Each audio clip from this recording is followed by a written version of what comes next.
5월 26일 월요일 빌립보서 2장 5절에서 18절 말씀입니다.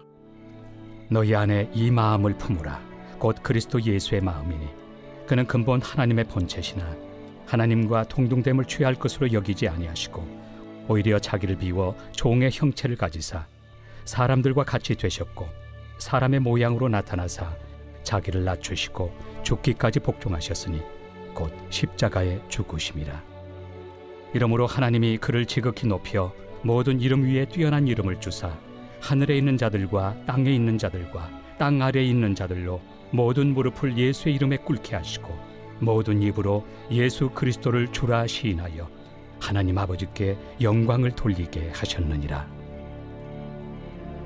그러므로 나의 사랑하는 자들아, 너희가 나 있을 때뿐 아니라 더욱 지금 나 없을 때에도 항상 복종하여 두렵고 떨림으로 너희 구원을 이루라. 너희 안에서 행하시는 이는 하나님이시니 자기의 기쁘신 뜻을 위하여 너희에게 소원을 두고 행하게 하시나니 모든 일을 원망과 시비가 없이 하라. 이는 너희가 흠이 없고 순전하여 어그러지고 거스르는 세대 가운데서 하나님의 흠없는 자녀로 세상에서 그들 가운데 빛들로 나타내며 생명의 말씀을 밝혀 나의 다름질이 헛되지 아니하고 수고도 헛되지 아니하므로 그리스도의 날에 내가 자랑할 것이 있게 하려 함이라. 만일 너희 믿음의 재물과 섬김 위에 내가 나를 전제로 드릴지라도 나는 기뻐하고 너희 무리와 함께 기뻐하리니 이와 같이 너희도 기뻐하고 나와 함께 기뻐하라. 우리가 누구를 닮아가고 있는지는 단순한 모방의 문제가 아니라 삶의 방향성과 중심을 어디에 두고 있는지를 보여주는 본질적인 지표입니다. 세상은 스스로를 드러내고 자기 확신을 갖고 높은 자리에 오르라고 말합니다.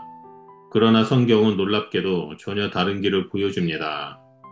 오늘 본문에서도 사도 바울은 너희 안에 이 마음을 품으라, 곧 그리스도 예수의 마음이니 라고 말하며 우리가 지녀야 할 마음의 본을 제시합니다. 이 구절은 단순한 겉면이 아닙니다. 우리 안에 주님의 마음이 자리 잡을 때 삶의 방향이 달라지고 관계가 새로워지며 세상을 바라보는 시선이 달라집니다. 바울은 빌립보 교인들에게 교회의 연합과 기쁨을 이야기하면서 그 핵심으로 그리스도의 마음을 제시합니다. 이 설교를 통해 우리는 그리스도의 마음이 무엇인지 그 마음이 우리 삶 속에 어떻게 빛나야 하는지 깊이 묵상해 보고자 합니다. 먼저 첫 번째로 5절에서 8절을 보면 하나님의 본체이시나 자기를 비우신 사랑을 볼 수 있습니다. 예수님은 본래 하나님의 본체였습니다. 이는 예수님이 신적인 권위와 영광을 지니셨다라는 뜻입니다. 하지만 예수님은 그것을 움켜쥐지 않으셨습니다. 오히려 자기를 비우셨다라고 바울은 말합니다. 여기서 비우셨다라는 말은 헬라어로 케노시스라는 개념입니다. 즉 자기 포기와 철저한 낮아짐을 의미합니다. 이 비움은 단순한 겸손이 아닙니다. 사랑에서 시작된 결단입니다. 예수님은 사람의 몸을 입고 이 땅에 오셨고 종이 되셨으며 마침내 십자가에 달리기까지 순종하셨습니다. 여기서 우리는 예수님의 사랑의 성격을 보게 됩니다.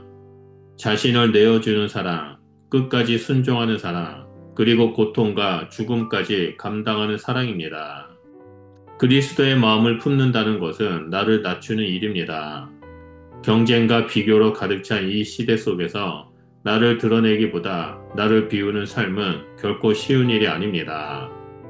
그러나 바로 그때 우리는 예수님이 걷던 길에 들어서게 되는 것입니다. 그 길은 십자가의 길이자 동시에 부활의 길입니다. 두 번째로 9절에서 11절을 보면 순종의 끝에서 드러나는 하나님의 높이심입니다. 예수님의 낮아짐과 죽음은 끝이 아니었습니다. 하나님께서는 예수님을 지극히 높이셨고 모든 이름 위에 뛰어난 이름을 주셨습니다. 이는 단지 예수님의 신성을 회복시킨 사건이 아닙니다. 하나님은 예수님의 순종을 통해 그분의 영광을 드러내셨고 모든 피조물이 예수님의 이름 앞에 무릎을 꿇게 하셨습니다. 바울이 이 부분을 강조하는 이유는 분명합니다. 우리도 그리스도를 따를 때 결국 하나님이 높이신다라는 진리를 기억하라는 것입니다. 우리는 세상에서 낮아지는 삶을 살면서도 결코 헛되지 않다라는 것을 알고 있습니다. 하나님은 순종하는 자를 기억하시고 하나님의 때에 그들을 존귀하게 하십니다. 그러므로 예수님의 높아지심은 우리의 삶의 소망이 됩니다. 고난 가운데서도 포기하지 않도록 우리를 붙드는 위로이며 우리가 누구를 위해 살아야 하는지를 다시 확인시켜주는 믿음의 기준입니다. 마지막 세 번째로 12절에서 18절에 빛을 품은 존재로 세상에 서는 것입니다. 바울이 이제 실천적인 겉면으로 나아갑니다. 그는 두렵고 떨림으로 너희 구원을 이루라 라고 말합니다. 이 구절은 믿음으로 구원을 받았음에도 불구하고 그 구원이 삶 속에서 계속해서 실현되어야 함을 말합니다. 하나님은 우리 안에 거하시며 우리로 하여금 뜻을 행하게 하시는 분입니다. 믿음은 단지 내면의 확신에 머무지 않습니다. 믿음은 행위로 드러나야 하며 특히 공동체 안에서 더욱 뚜렷이 나타납니다. 바울은 빌립보 교회 성도들에게 모든 일을 원망과 시비 없이 하라고 권면합니다. 그 이유는 그것이야말로 흠없는 하나님의 자녀로 이 세상에서 구별되게 서는 길이기 때문입니다. 이 시대는 어둠이 짙고 혼란이 가득한 세대입니다. 그 안에서 우리가 해야 할 일은 생명의 말씀을 붙들고 하늘의 별처럼 빛나는 것입니다.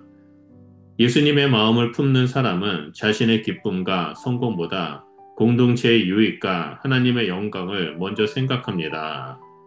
고난 중에도 기뻐할 수 있는 이유는 그 안에 예수님의 순종과 사랑이 심겨 있기 때문입니다.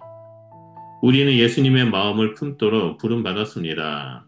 이 마음은 자기를 비우고 죽기까지 순종하며 결국 하나님의 높이심을 받는 마음입니다. 그리고 그 마음은 결국 세상 한가운데서 하나님의 빛을 드러내는 능력이 됩니다. 지금 우리는 어떠한 마음을 품고 있습니까? 나의 유익을 구하는 마음입니까? 아니면 하나님의 뜻에 순종하려는 마음입니까? 그리스도의 마음은 결코 추상적인 개념이 아닙니다. 그것은 우리의 삶 속에서 구체적으로 빛나야 할 진리입니다. 따라서 오늘도 예수님의 마음을 품고 살아가는 구별된 하나님의 백성, 성도님들이 되시기를 축복합니다. 그러면 우리의 삶이 또한 우리의 말과 행동이 그리고 우리가 속한 공동체가 하늘을 품은 존재로서 세상을 비추게 될 것이라 믿습니다. 기도하겠습니다. 하나님, 우리 안에 예수 그리스도의 마음을 자리 잡게 하여 주시옵소서. 자기 비움의 결단과 십자가까지 순종하신 사랑, 그리고 세상을 비추는 빛의 능력이 우리의 삶에 나타나게 하여 주시옵소서. 오늘도 우리를 통해 하늘의 마음이 드러나기를 소원합니다. 우리 가운데 충만하게 임하여 주시옵소서. 예수 그리스도의 이름으로 기도드립니다. 아멘.